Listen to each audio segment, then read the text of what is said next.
বাংলাদেশের প্রায় সব অঞ্চলের মানুষ পিঠাপুলি পছন্দ করে। আর এই পিঠারও রয়েছে বিভিন্ন রকমের নাম। এই পিঠাগুলো এক এক অঞ্চলে এক এক নামে বিখ্যাত। তো আমি আজকে দেখাবো কুমিল্লার বিখ্যাত পাকন পিঠা। এই পিঠাটি বানাতে আমি 3 ধরনের ডাল ব্যবহার করছি। এখানে আমি বুটের ডাল সারা রাত ভিজিয়ে রেখেছিলাম। এখন এই ডালটি নিয়ে নিচ্ছি। তারপরে নিচ্ছি মুগ ডাল, তারপরে নিচ্ছি মুসুরের ডাল। এই 3 ধরনের ডাল আমি ভালো করে ধুয়ে তারপরে একদম ভালো করে সিদ্ধ করে নিব।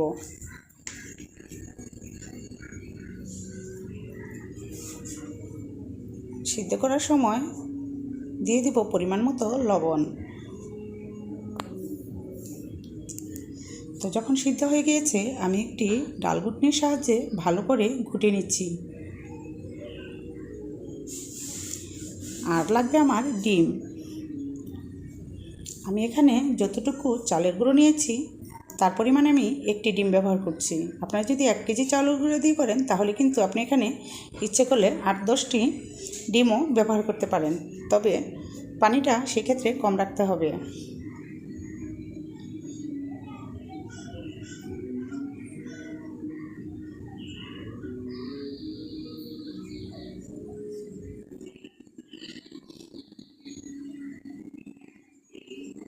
একটু সময় নিয়ে চুলাটা কমিয়ে তারপরে কিন্তু চাউলের গুঁড়ার এই ডোটা তৈরি করে নিতে হবে। আর ডোটা অবশ্যই খুব টাইট করে করতে হবে, যেহেতু আমি এখানে ডিম ব্যবহার করব।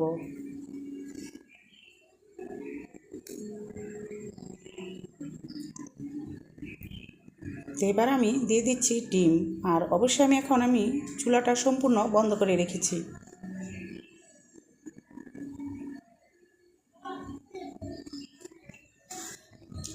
এখন ভালো করে মিশিয়ে নিচ্ছি ডিমটিকে। যারা হাত দিয়ে গরম স্পর্শ করতে পারেন তারা কিন্তু হাত ভিজিয়ে তারপরে মেখে নিতে পারেন ভালো করে।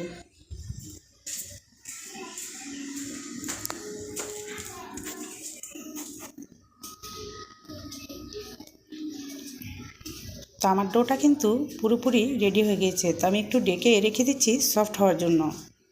আর এদিকে আমি গুড় দিয়ে একটি শিরা তৈরি করে নিচ্ছি। আর গুড়টি কিন্তু আমি এখানে খেজুর গুড় নিয়েছি।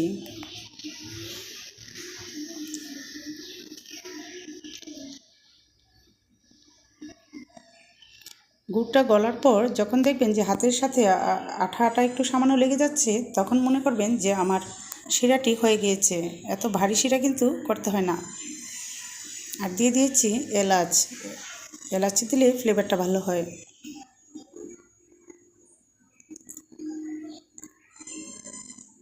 এবার ডোটা যখন কিছুটা ঠান্ডা হয়ে গিয়েছে, প্রায় কুসুম কুসুম গরম, তখন কিন্তু আমি পিঠাগুলো রেডি করে নিচ্ছি। তো ভালো করে মথে নিতে হবে। তো আমি 2 ভাগ করে নিচ্ছি।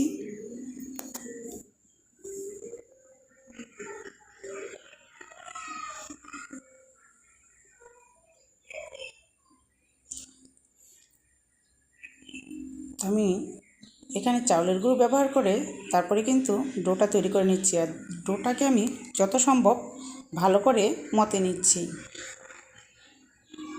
যত মথা সুন্দর হবে পিঠাটা কিন্তু খেতে ততই স্বাদ হবে এবং পিঠা তৈরি করলে দেখতেও সুন্দর হবে।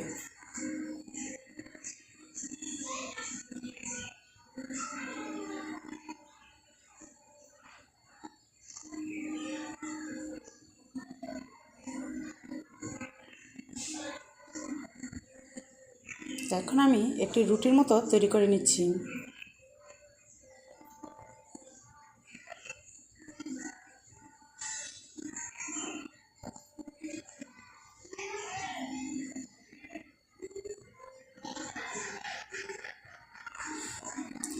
আপনি ইচ্ছে করলে আরেকটু মোটাও রাখতে পারেন।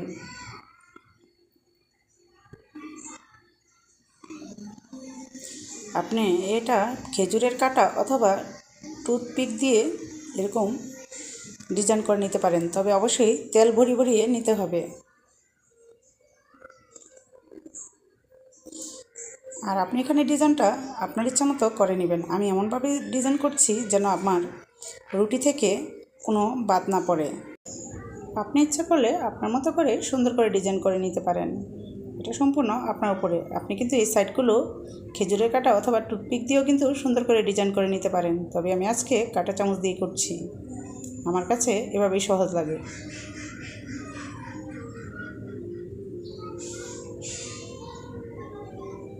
ডিজাইনটাও আপনার ইচ্ছা মতো করে নিতে পারেন। এটা করার কারণ হলো যেন রসটা ভিতরে ভালো করে যেতে পারে।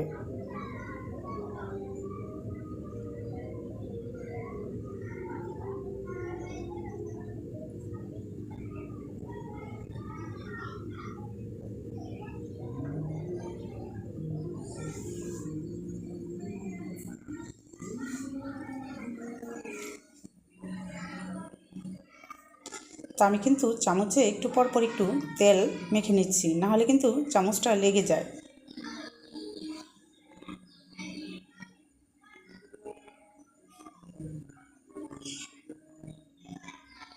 এই পিঠাটি কিন্তু কুমিল্লা বিয়েবাড়ি অথবা যে কোনো অনুষ্ঠানে বানানো হয়।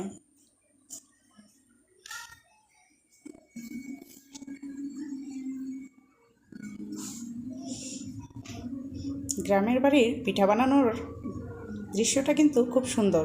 গ্রামের যত মানুষ আছে সবাই অনেকেই মিলে তারপরে করে, দেখতে অনেক সুন্দর লাগে।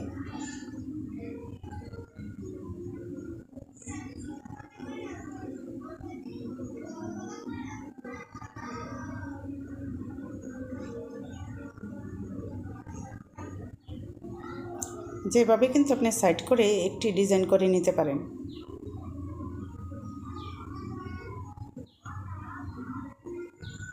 এরকম দুইটা ডিজাইন করে তারপরে কিন্তু ভিতরে ডিজাইন করে নিতে পারেন। আপনার ইচ্ছা মতো আপনি ডিজাইন করে নেবেন যে কীভাবে করলে আপনার কাছে ভালো লাগবে, যার যার রুচির উপর নির্ভর করে।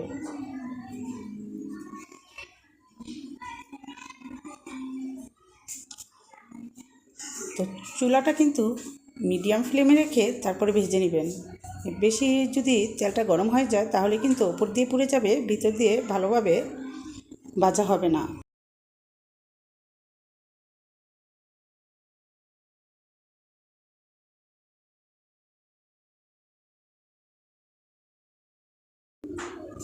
তো ভিউয়ার্স, স্ক্রিনে দেখতেই পাচ্ছেন কিভাবে ভেজেছি। এখন আমি চুলায় দিয়ে নেব।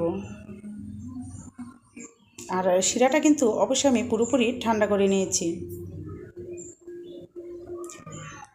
পিঠাটা গরম রাখতে হবে আর শিরাটাকে একদম ঠান্ডা রাখতে হবে, নাহলে কিন্তু হবে না, পিঠার ভিতরে কিছুই যাবে না। যদি শিরাটা গরম থাকে তাহলে পিঠাটা তেনিয়ে যাবে, ভালো লাগবে না খেতে।